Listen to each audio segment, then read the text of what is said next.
तो hello students, welcome back to medicos point Jagdalpur.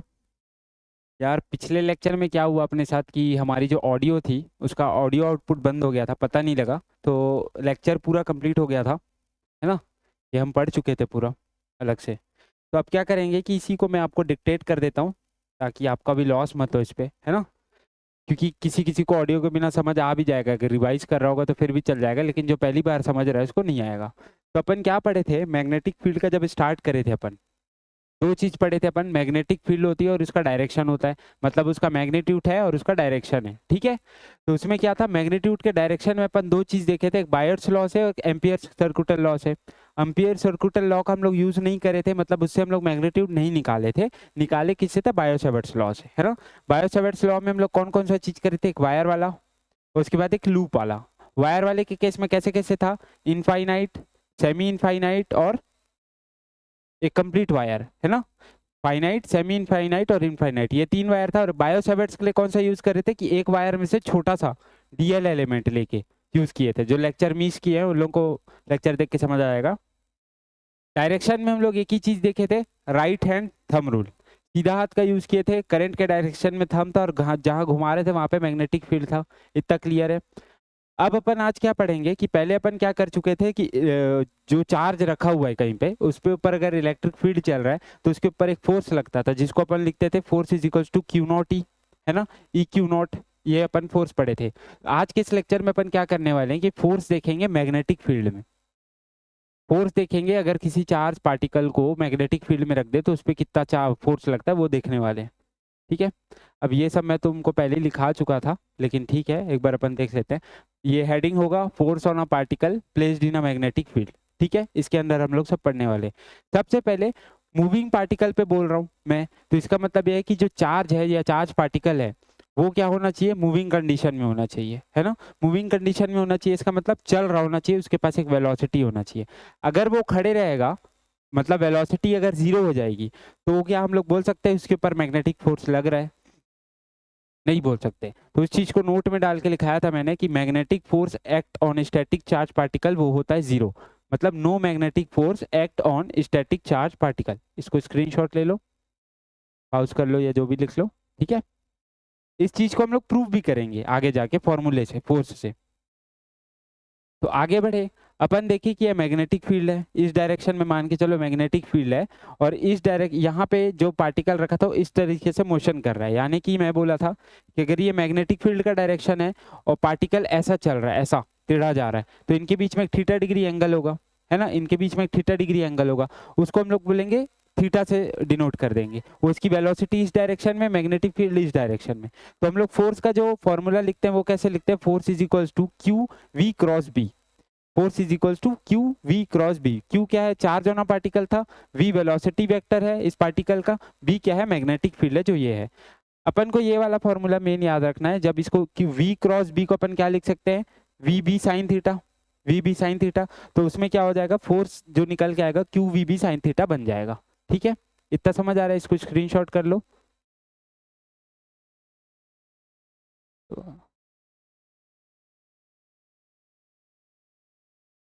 ठीक है, ठीक है। अब अपन क्या देखे थे आगे कि अगर मान के चलो इसमें हम लोग को तीन चार पॉइंट जो है स्टेटमेंट वाइज क्वेश्चन में पूछ सकता है। अगर पार्टिकल के पास वेलोसिटी जीरो हो जाए, अगर पार्टिकल के पास वेलोसिटी जीरो हो जाए तो ये पूरा चीज निकल के जीरो आ जाएगा। कोई भी चीज इंटू से जीरो से करोगे तो जीरो हो जाएगा। तो फोर्स और मैग्नेटिक फोर्स कितना हो जाएगा पार्टिकल के ऊपर, जीरो हो जाएगा, ठीक है। अब जीरो होने का दो कारण और हो सकता है। अगर चार्ज को जीरो कर दे तो हम लोग इस चीज को पढ़ेंगे ही नहीं, और मैग्नेटिक फील्ड को भी जीरो कर दे तो इसको हम लोग पढ़ेंगे नहीं। पढ़ेंगे तब जब वेलोसिटी जीरो हो तो मैग्नेटिक फोर्स नहीं लगेगी, फोर्स जीरो हो जाएगी। दूसरा, साइन थीटा के ऊपर भी डिपेंड कर रहा है। अगर थीटा 0 डिग्री है तो साइन 0 डिग्री जीरो होता है, और एक साइन होता है 180 डिग्री, वो भी जीरो होता है। तो दोनों केस में फोर्स क्या हो जाएगा, जीरो निकल के आएगा, क्योंकि ये वैल्यू जीरो हो जाएगी, है ना। तो उसी चीज को अपन आगे देखें कि ये जो थीटा है, यानी कि ये जो पार्टिकल है इस तरफ मूव करना शुरू हो जाएगा, मतलब ऐसे मैग्नेटिक फील्ड है इसी डायरेक्शन में पार्टिकल भी मूव कर रहा है। तो थीटा कितना हो गया, 0 डिग्री, फोर्स कितना हो जाएगा, जीरो। और ये पार्टी मैग्नेटिक फील्ड का डायरेक्शन है, और ये डायरेक्शन है तुम्हारा पार्टिकल का एंटी पैरेलल। ये कौन सा डायरेक्शन है, पैरेलल। ये कौन सा डायरेक्शन है, एंटी पैरेलल। यानी कि theta is equals to 180 degree. 180 degree. Head से नापते हैं अपन, ये हेड और ये हेड है ना, हेड के बीच का, तो 180 डिग्री हो जाएगा। तो इसमें फिर से फोर्स क्या निकल के आ जाएगी, जीरो। तो इसी सब पॉइंट को हम लोग यहाँ पे लिख दिए कि वेलोसिटी अगर जीरो है तो जीरो होगा, थीटा जीरो है तो जीरो होगा, 180 है तो भी फोर्स क्या होगा, जीरो होगा। ये तीनों condition upon for zero magnetic force लिख दिए। इसको नोट डाउन या फिर स्क्रीनशॉट करो।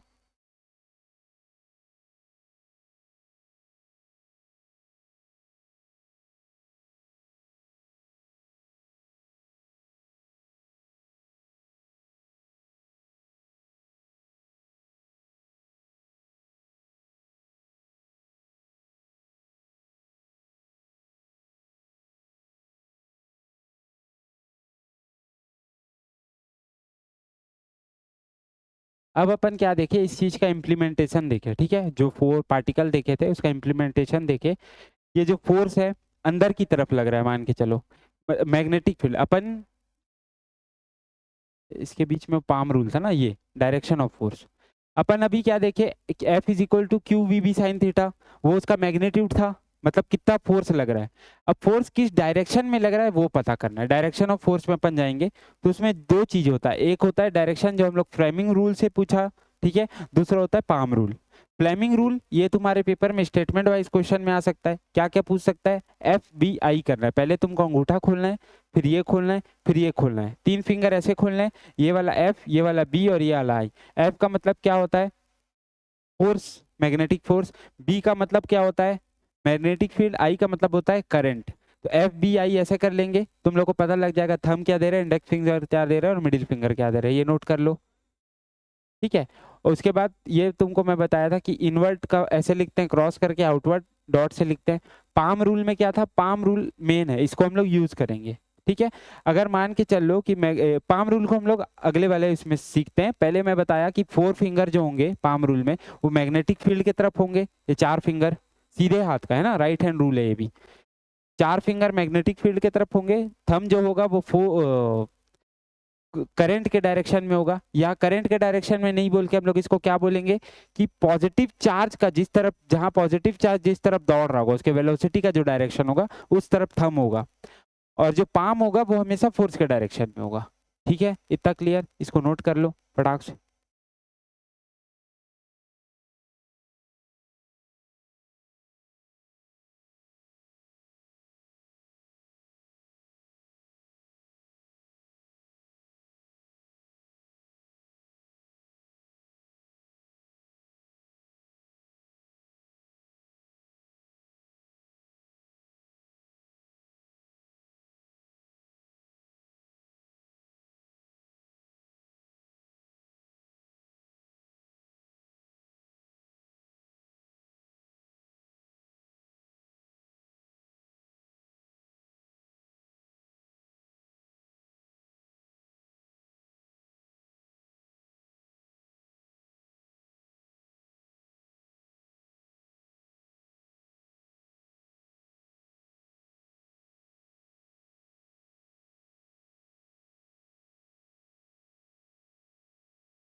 ठीक है, अब इस चीज को समझते हैं कि पाम रूल है क्या, ठीक है।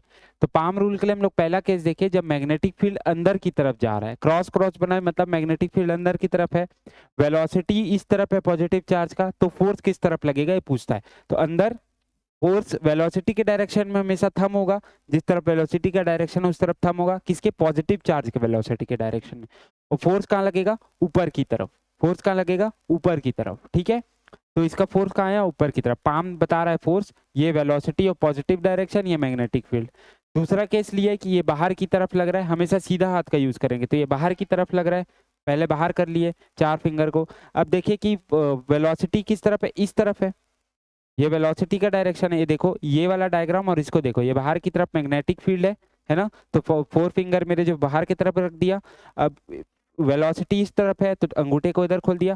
फोर्स कौन बताएगा, पाम बताएगा, यानी कि फोर्स किस तरफ लग रहा है, नीचे की तरफ लग रहा है। ये अच्छा, ये अपन दूसरा केस ले लिए थे जब बाहर की तरफ ये था और इस तरफ पार्टिकल चल रहा था ऊपर की तरफ, और ये इस तरफ है। जो अभी केस बताया ये डिफरेंट केस है।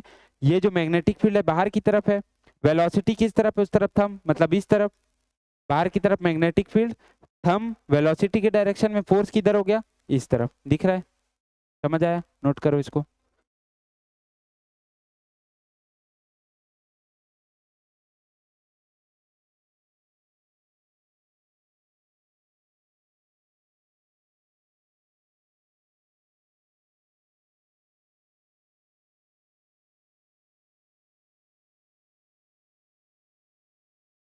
क्या समझ आ रहा है?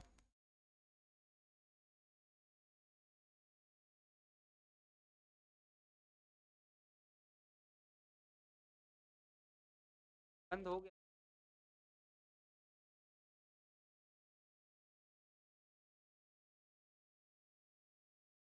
5 मिनट आया था पूरा। मेरे पास स्लाइड्स बन गया है बताने के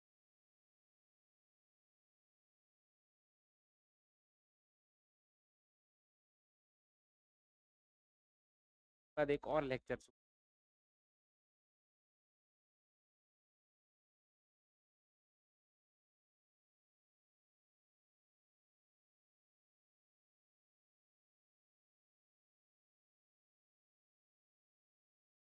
सर अभी तो चल रहा है।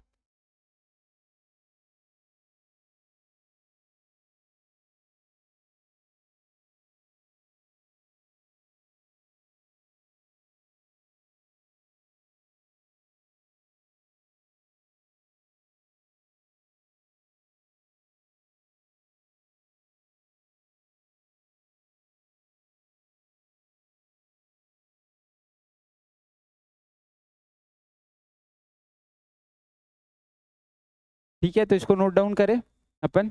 ये चीज देख ली अपन, मैग्नेटिक फील्ड का डायरेक्शन 4 फिंगर से, चार्ज का वेलोसिटी इस तरफ, फोर्स ऊपर की तरफ। आगे एक और 2 केस और है अपने पास, उसको देखते हैं। ये वाला केस देखो, ये इंपॉर्टेंट केस क्यों बन रहा है, क्योंकि हम लोग वेलोसिटी का जो डायरेक्शन था पॉजिटिव वेलोसिटी का, वो थंब की तरफ जा रहा था, और जो ये था डायरेक्शन ऑफ मैग्नेटिक फील्ड किस तरफ था, ये अंदर की तरफ है अभी फिलहाल। ठीक है, लेकिन अब इसमें ग्लिच क्या हुआ है, इसमें छल कपट क्या हुआ है हमारे साथ, कि चार्ज नेगेटिव हो गया इसमें, चार्ज इसमें नेगेटिव हो गया। तो चार्ज नेगेटिव हुआ, पहले मैं 4 फिंगर को कहाँ रखा, मैग्नेटिक फील्ड के डायरेक्शन में, वेलोसिटी की डायरेक्शन किधर है, थंब उधर गया। लेकिन अब क्योंकि नेगेटिव चार्ज है, तो अब मैं उल्टा कर दूंगा इसको इस तरीके से।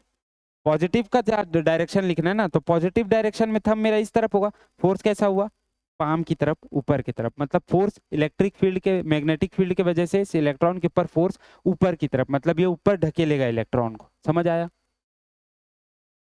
इस चीज को अपन बहुत अच्छे से कन्वे कर चुके थे पहले, लेकिन अब क्या है कि क्या कर सकते हैं कि अपन का लेक्चर रिकॉर्ड हो गया था, लेकिन जो ऑडियो आउटपुट है वो खराब हो गया था। तो अपन को फिर से इसको, जो समझाए हुए स्लाइड्स हैं क्लास में एक्सप्लेन हो चुका है, वीडियो के लिए वापस मैं कर रहा हूँ कि इसको तुम लोग को एक बार समझा दे रहा हूँ। हालांकि इसमें हम लोग क्वेश्चन नहीं किए हैं कोई भी, लेकिन कॉन्सेप्ट बहुत इंपॉर्टेंट है। तो जो भी इसको देख रहा है धीरे धीरे करके देख लो यार, थोड़ा सा इस लेक्चर के लिए थोड़ा सा कॉम्प्रोमाइज कर लो। मैं भी थक गया हूँ, लेकिन फिर भी रीशूट कर रहा हूँ मैं। तो इसको नोट डाउन करो। ये वाला एरिया बता देता हूँ पहले, कि अगर हम लोग ये बोला था मैं, A is equals to B cross C होता है, अगर इसका मतलब यहाँ पे होता है कि बी जो है परपेंडिकुलर होगा, 90 डिग्री होगा ए वेक्टर के, और सी जो है वो भी परपेंडिकुलर होगा ए वेक्टर के। तो इन दोनों के बीच में 90 डिग्री का बनता है एंगल। तो हम लोग जब cos थीटा 90 डिग्री करके निकालेंगे तो वो 0 हो जाता है। तो दो चीज को, जैसे कुछ फोर्स दिया है या एक्सेलरेशन दिया है और मैग्नेटिक फील्ड दिया है, दोनों के बीच में अपन डॉट लगाएंगे तो ये वाला इक्वेशन आ जाएगा। तो दोनों का इनटू करके 0 कर देंगे, तो एक को अगर पलट के इस तरफ ले जाएंगे, तो एक अगर हम लोग को एक्सेलरेशन में कुछ चीज का वैल्यू मांगा होगा, तो बराबर इसके मैग्नेटिक फील्ड करके अपन निकाल सकते हैं। ऐसा एक क्वेश्चन है, इसलिए मैं समझाता, इसको नोट कर दो।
इसको नोट कर लिए अपन।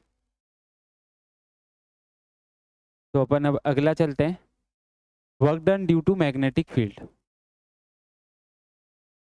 अब अपन जानते हैं वर्क डन क्या होता है, एफ डॉट एक्स होता है। वर्क डन क्या होता है, एफ डॉट एक्स होता है ना। तो अपन को मैग्नेटिक फील्ड के वजह से वर्क डन निकालना है। ठीक है, मैग्नेटिक फील्ड की वजह से वर्क डन निकालना था अपने को। तो अपन क्या करेंगे, एक्स क्या होता है कि डिस्टेंस है, फोर्स लगा और डिस्टेंस कुछ चला। मतलब अपन देख रहे थे मैग्नेटिक फील्ड किसी पार्टिकल के ऊपर ऐसे फोर्स लगा रहा था, तो कुछ डिस्टेंस वो मूव कर रहा था। लेकिन वो डिस्टेंस का डायरेक्शन अपन वो वाला नहीं लेके कौन सा लेंगे, जो पार्टिकल का मूवमेंट का डायरेक्शन है। अपन देखे थे कि अगर पार्टिकल ऐसे मूव कर रहा है इस तरफ, और मैग्नेटिक फील्ड अंदर की तरफ है ऐसे ऐसे, तो फोर्स कैसा लग रहा है, ऊपर। तो पार्टिकल ऐसे चलते चलते चलते चलते हल्का सा ऊपर डिस्प्लेस किया होगा, एक्स चला होगा। लेकिन अपन को ये एक्स नहीं देखना है, ये वाला एक्स देखना है। मतलब पार्टिकल का डिस्टेंस अगर ऐसा चल रहा था ना, वी ऐसा था, तो उस तरफ का डिस्टेंस लेंगे। तो फोर्स हमेशा ऊपर लग रहा है, फोर्स जैसे ये ऊपर चल रहा है और पार्टिकल की वेलोसिटी ऐसी है, तो एक्स का डायरेक्शन क्या होगा, ये वाला होगा। फोर्स ऐसे लग रहा है, दोनों के बीच 90 डिग्री है, तो एफ एस कॉस थीटा होता है। कॉस थीटा 90 डिग्री में कितना हो जाएगा, 90 डिग्री जब लेंगे। ये वाला केस गलत है। ये क्यों गलत है, क्योंकि हम लोग इसमें ये वाला एक्स का ऐसे ले रहे थे, तो ये डायरेक्शन क्या हो जा रहा था, 0 डिग्री, जहाँ पे कॉस 1 हो जा रहा था। लेकिन ऐसा वर्क डन नहीं निकालना है। अपन को क्या करना है, अपने को क्या करना है कि जो v के डायरेक्शन वाला एक्स था ना, उसको लेना है। उसको लेंगे तो एफ एस कॉस थीटा हो जाएगा। तो अपन यहाँ पे क्या लिख देंगे, एफ एक्स कॉस 90 डिग्री हो जाएगा। एफ एस कॉस 90 डिग्री क्या हो जाएगा, वर्क डन 0 निकल के आ जाएगा, क्योंकि ये वैल्यू क्या होती है, 0। तो वर्क डन कितना हो जाएगा, 0। ठीक है,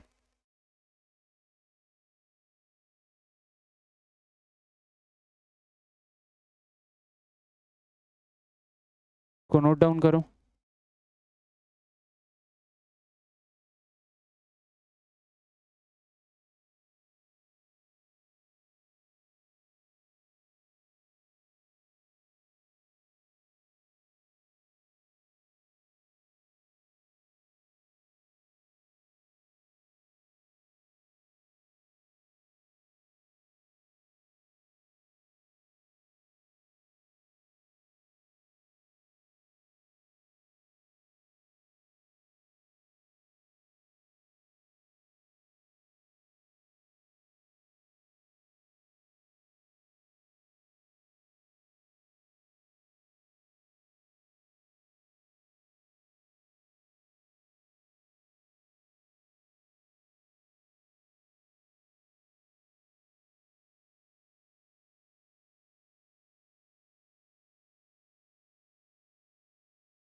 ठीक है, ये वाला नोट हो गया। अब क्या लिख रहा है, अपन को 4-5 इंपॉर्टेंट पॉइंट लिखने हैं। जो 4-5 इंपॉर्टेंट पॉइंट क्या है, सीधा उठ के क्वेश्चन में आ जाते हैं। किस में आ जाते हैं, स्टेटमेंट वाइज क्वेश्चन में आ जाते हैं। इसमें है work done by magnetic force on a charge moving is 0। इसका मतलब जो अभी अपन डिस्कस किए, वर्क डन किसी भी पार्टिकल पे मैग्नेटिक फील्ड के कारण हमेशा क्या होगा, 0 होगा। पहला पॉइंट ये है। दूसरा पॉइंट, अगर वर्क डन जीरो होगा तो हम लोग मैकेनिक्स में पढ़ के आए हुए हैं, वर्क डन जो है चेंज इन काइनेटिक एनर्जी के बराबर होता है। ठीक है, वर्क डन जो है चेंज इन काइनेटिक एनर्जी के बराबर होता है। तो change in kinetic energy due to magnetic force कितना हो जाएगा? जीरो, क्योंकि वर्क डन क्या है? जीरो है। इसका मतलब मैं ये बोल सकता हूँ स्पीड जो है वो चेंज नहीं होती है मैग्नेटिक फोर्स के कारण। ठीक है, अब सबसे पहले जो इंपॉर्टेंट डाउट होता है लोगों के बीच में, क्या वेलोसिटी और स्पीड सेम होती है? नहीं, वेलोसिटी और स्पीड दोनों अलग अलग चीज है, राइट। स्पीड मतलब सी के मैग्नीट्यूड है, वेलोसिटी मतलब तुम्हारा वेक्टर है। वेलोसिटी एक वेक्टर है, इसका मतलब क्या है? देखो जैसे मान के चलो ये पार्टिकल ऐसे मूव कर रहा था, अभी ऐसे गया, ठीक है, यहाँ उसकी स्पीड थी 10, यहाँ भी उसकी स्पीड है 10। ठीक है, स्पीड दोनों जगह कांस्टेंट है, मैग्नेटिक फोर्स लगा, फोर्स इसी डायरेक्शन में लगा, तो ये चेंज हो गया डायरेक्शन। लेकिन अब समझने वाला क्या चीज है इसमें, कि इसकी डायरेक्शन चेंज हो गई है। और वेलोसिटी में स्पीड भी आता है और डायरेक्शन भी आता है, और स्पीड में सिर्फ स्पीड का मैग्नीट्यूड, यानी 10 जो है स्पीड है, लेकिन 10 की स्पीड में ऐसा ऊपर की तरफ गया, डायरेक्शन चेंज किया, उसको बोलेंगे वेलोसिटी। ठीक है, अगर डायरेक्शन चेंज हो रहा है, स्पीड सेम है, तो वेलोसिटी चेंज होगी लेकिन स्पीड कांस्टेंट होगा। समझ आ रहा है? तो मैं ये दो स्टेटमेंट और ऐड करूंगा इसमें, कि speed doesn't change due to magnetic force. किसी भी पार्टिकल में अगर किसी चार्ज पार्टिकल को मैग्नेटिक फील्ड के अंदर में रख देते हैं, तो उसमें जो फोर्स लगेगा उसके कारण उसकी ना वर्क डन होगा, वर्क डन कोई नहीं करेगा, वर्क डन जीरो होगा। चेंज इन काइनेटिक एनर्जी है वो भी जीरो होगी, change in kinetic energy zero होगी, और स्पीड जो है वो चेंज नहीं होगा, है ना। स्पीड जो है वो कांस्टेंट रहेगा। क्यों? क्योंकि एक मैग्नेटिक फील्ड जो है वो उसको हिला नहीं सकती, मतलब चला नहीं सकती, खाली क्या कर सकती है? डिफ्लेक्ट कर सकती है इसको। ठीक है, तो स्पीड कांस्टेंट होगा, वेलोसिटी पार्टिकल का जो है और मोमेंटम जो है वो चेंज होगा। ये सारे क्वेश्चंस हैं लिखे हुए, इसको लिख लो, ये क्वेश्चंस आए हुए हैं।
साइक्लोट्रॉन है तो नहीं।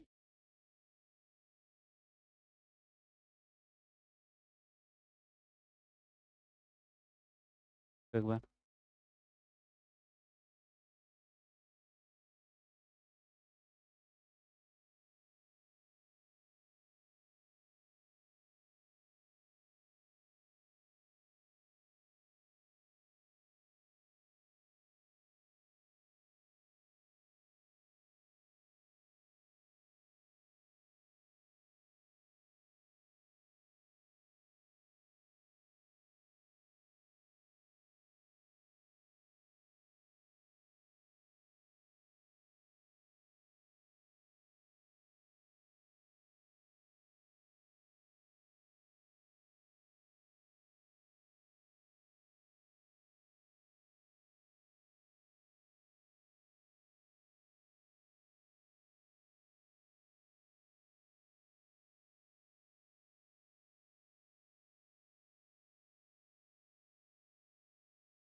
है ना साइक्लोट्रॉन। ठीक है।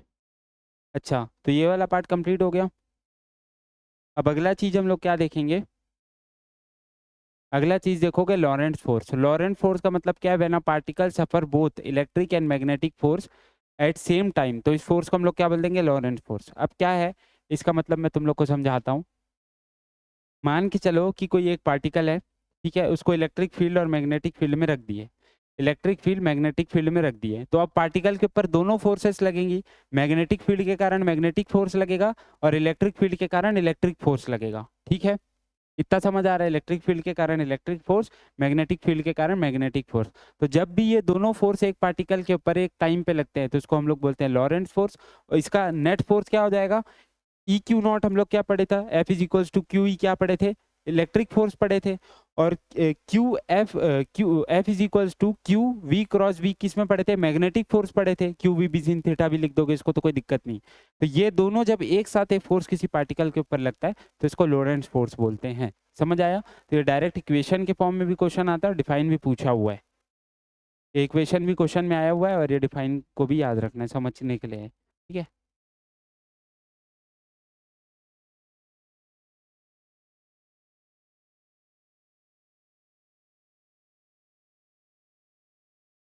तो थैंक यू सो मच इस लेक्चर को अटेंड करने के लिए। यार देखो इसको बहुत शॉर्ट में मैं तुम लोग को समझाया हूँ, लेकिन इसको धीरे कर करके वापस में देखना, थोड़ा स्पीड चले, क्योंकि मैं पहले ही लेक्चर जो है एक एक 1.5 घंटे का 1 घंटे का लेक्चर रिकॉर्ड किया था, जिसमें ये सब नोट्स बने, स्लाइड्स बने हैं ना, ये क्लास के बच्चों ने पढ़ा है।